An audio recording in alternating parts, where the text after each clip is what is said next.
Hello and welcome to Fifth and Grace.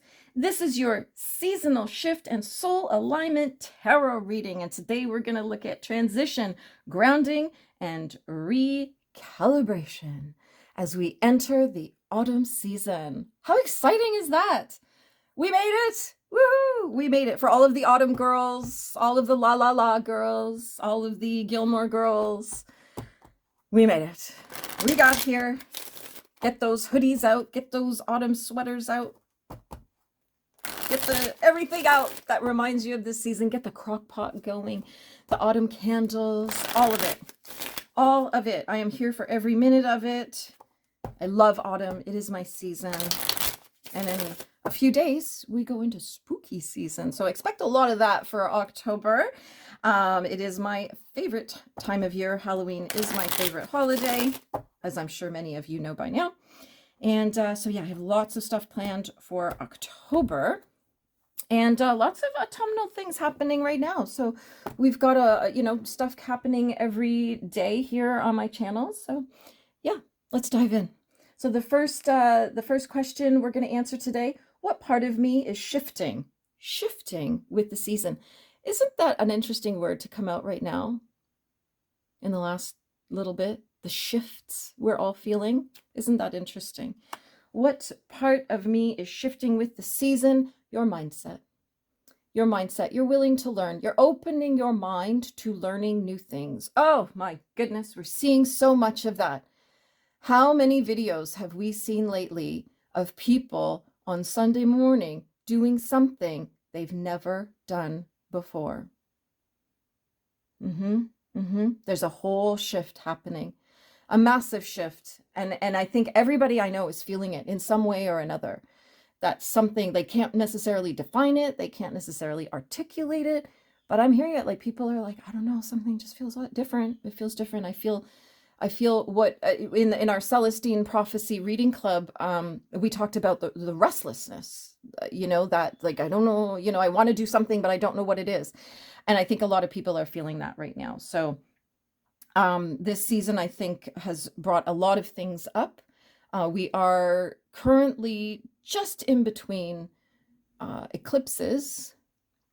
And if you go back to my Charlie Kirk video, I explain the eclipse thing there, and sort of what this energy is right now.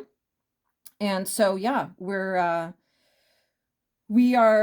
coming up to the next eclipse, and yeah, I think a lot of people are feeling the shift, and it's definitely a mental one.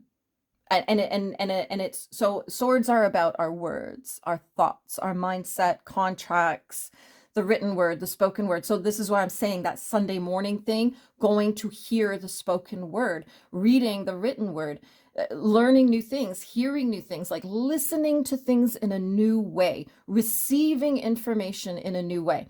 I feel that shift. That's what this is about. Yeah, this is a good one. Yeah, that was kind of neat. What do I need to ground into during this transition? Your patience with everything, patience with the world, patience with your community, patience with the country, patience with the government, patience with yourself, patience with your family, everything. It's not going to happen overnight. It's a slow burn, but we're seeing peaks and valleys. So definitely just be patient. Meditate, cut the cords, do all the things that you need to do. Just stay on your true path, whatever that feels like it needs to be now, after this shift, during this shift, whatever this has been leading to for you, stay true to your path and just be patient, because we're playing a long game here. I look at things like 5.5 years. The world has been going through it in a very open and public way. Like, things were not going on in the shadows. There are things going on in the shadows, but a lot was not going on in the shadows. So, and I know you're very clever and you know exactly what I'm talking about. So, just be patient with everything.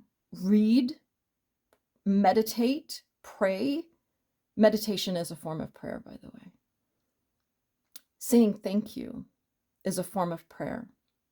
So it doesn't have to be a big, grandiose, incredible sounding thing that a preacher or a pastor might say at the pulpit. You can simply, your most basic prayer, the most powerful prayer is thank you. And we don't have to have gratitude for everything. That's another talk coming up. But just say thank you. Just be grateful and be patient and celebrate every win along the way. We need it. We need it.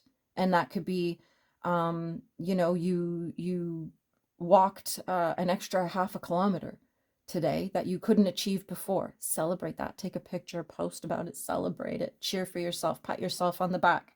Okay.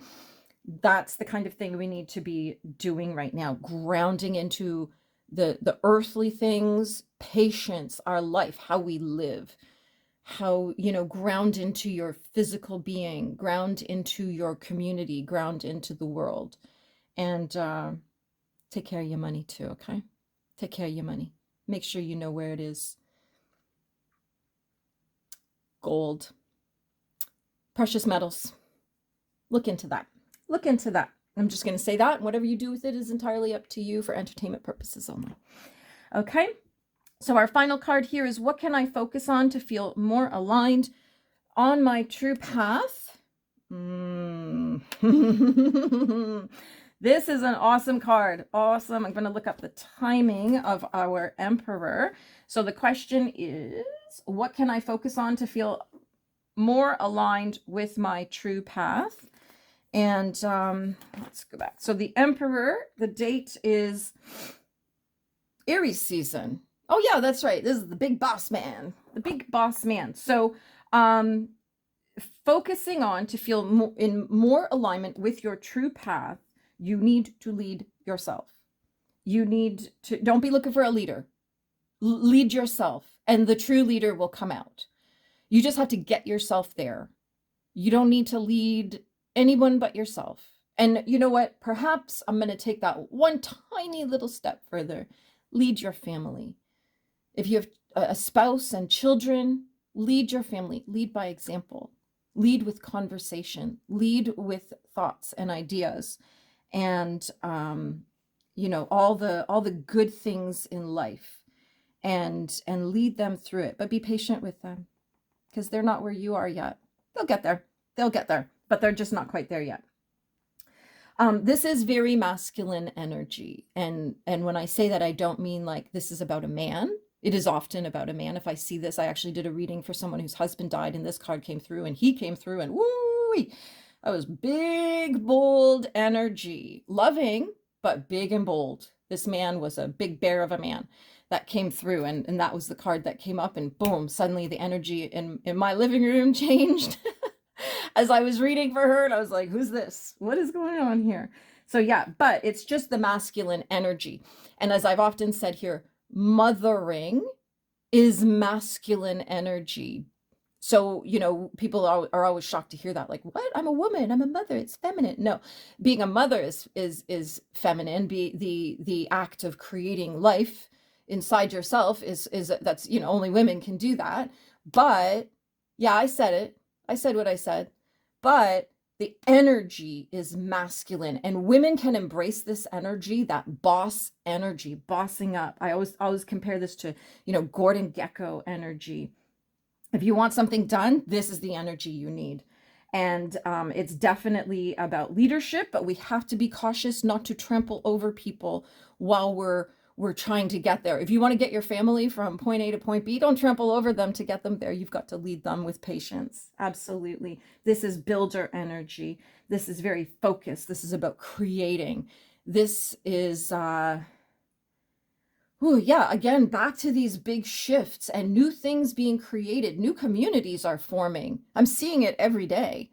You know, little groups of people are finding each other, and they find that they feel and think and believe the same way, and they're forming a little community and starting to get together. We're going back to more in-person stuff, which is really, really nice, which is what we need. We need that physical connection. And I don't mean like sex. I mean like physically being in the same space as somebody, to be in their energy. So we're seeing more and more of that, and I love it. You know, we saw it start a couple years ago, 2.5 years ago, 3.5 years ago now, with the convoy. And millions of people gathered, and we're seeing that more and more and more now. But make sure you're going to gatherings that are positive energy, that are uplifting, that aren't just about hate, because it's really easy to fall into. So make sure that whatever you're doing, it is based on love and peace and caring and kindness and community. All the things, all the things. Thank you for spending this time with me today. I so appreciate every like, every comment, every subscribe. I'm so close to the magic numbers. So if you could just help me out with that, I would love it. I would so appreciate it. And so click like, click subscribe, leave a comment, and let me know you were here. Let me know your thoughts. And as ever, have a magical day.